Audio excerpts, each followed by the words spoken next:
I nearly always play and gravitate towards the larger game releases. Those AA to AAA games where the graphics are impressive, the stories feel great, and the experience is multi-hours long. But every now and then, an indie game comes across and catches my eye, and I just can't stop myself from being like, I should go check that out. And the latest one that came across doing that for me is This Seat Taken? A game from Padi Padi Studio and published by Wholesome Games. Now, I quickly fell in love with the art when I first saw this, and it got me thinking, maybe I should go check that out. Well, the team kindly supplied me with a copy of the game to try it out for myself, and after blasting through it over a weekend, do I feel it's worth your time to go and check out?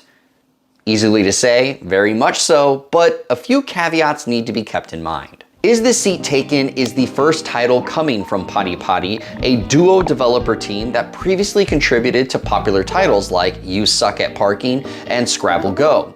In the game, you play matchmaker for groups of people with particular and hilarious demands.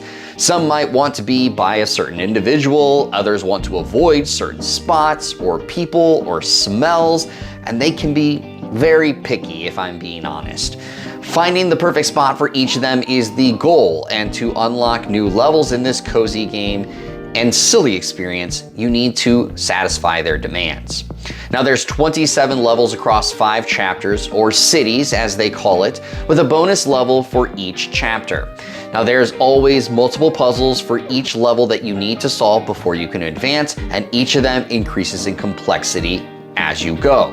Now let me tell you, for myself, these puzzles were addicting. I really enjoyed trying to solve all of the puzzles and check every single criteria that were in the boxes that they had. There are ways for you to just advance, only checking some of them, but you really would strive to get all of those checked boxes checked for you. And some of these little shaped people threw me for a loop. Some of them had me really scratching my brain, trying to figure out how do I navigate putting them in a certain spot while also keeping them away from somebody who didn't shower today, but also knowing that there was a limited number of spots away from them that I could put this person without it contradicting someone else. And some of the puzzles actually require you to interact with the environment to solve. Like one of the puzzles will take place on a bus, and they obviously have an AC system, but some of the people on the bus are either too hot or too cold. And so you need to figure out where to turn on the AC and put the hot people and keep the AC off for the cool people. You can't walk around just handing them jackets or blankets, so you need to figure it out as you go. In the game, Padi Padi tried to give a story and connect each of the levels and cities together. You follow Nat. Nate? I'm gonna go with Nat because that's how I read it the entire time, but Nat on his journey to be a movie star. You will meet various other characters that help him on his journey and have small dialogue segments before, during, and sometimes after you finish the puzzles. They are very brief, usually lasting no more than a few seconds, but again, it does give you a narrative to follow as you progress. I actually enjoyed this part quite a bit. It never felt like it stayed too long or overstayed its welcome, and it sticks around just enough to get you going. But I also would say I wanted it to stick around a little bit more and have a few more dialogue lines. Not because I was fully invested in the story, but it just felt so cute, and I really enjoyed how these characters interacted with one another. So having a little bit of dialogue would have made me a little bit more invested in the story and felt like it went a little bit deeper. But all in all, the story is a fun thread line that you can follow throughout the game, and I actually liked how they used some different looks to keep these named characters separate from one another so you never confuse them with the others around in the environment. I will say the music in this game is straight up cozy feeling, and I really enjoyed the relaxing tones as I went about solving each of these puzzles. Even the puzzles that made me pause gave me more time to enjoy this music because it just felt like it coexisted so well.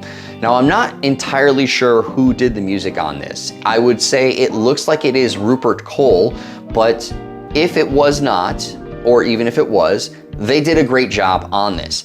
I also did learn while I was looking into this that there is a 5-track EP on Spotify for the game, which is how I thought it was Rupert Cole. So you can go check it out, and I'll make sure that I include a link down in the description below so you can go listen to it and enjoy the music just as much as I did.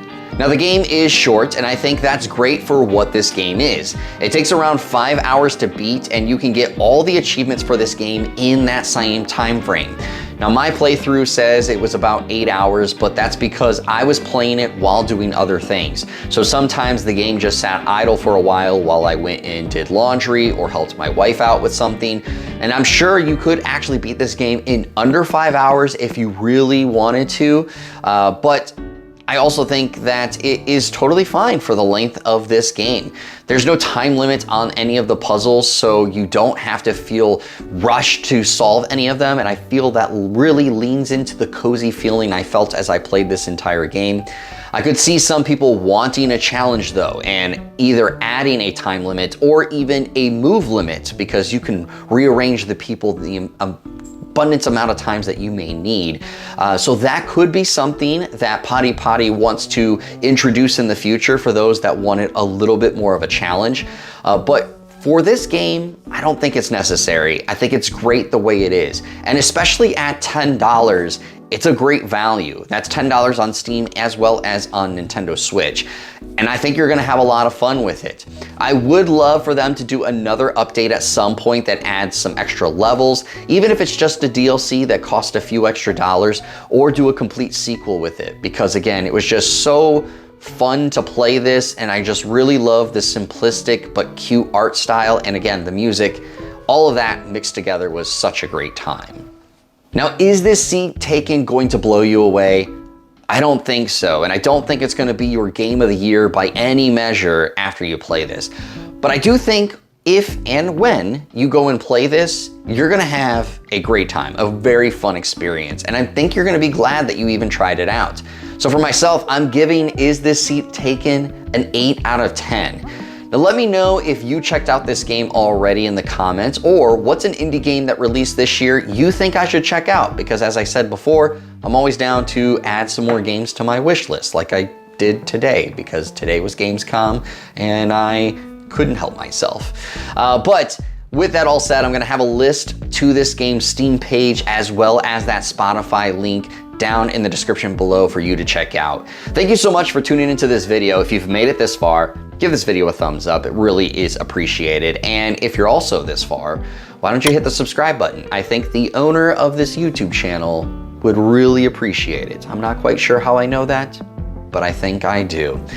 With that being said, everybody, if you want to see another review, you can go check out my Stellar Blade review that I did recently. I'll make sure I have that up here at the end screen in just a short bit. But as always, everybody, stay hydrated, stay healthy, stay safe, and keep on gaming. We'll see you all on the next video. But until then, enjoy yourselves.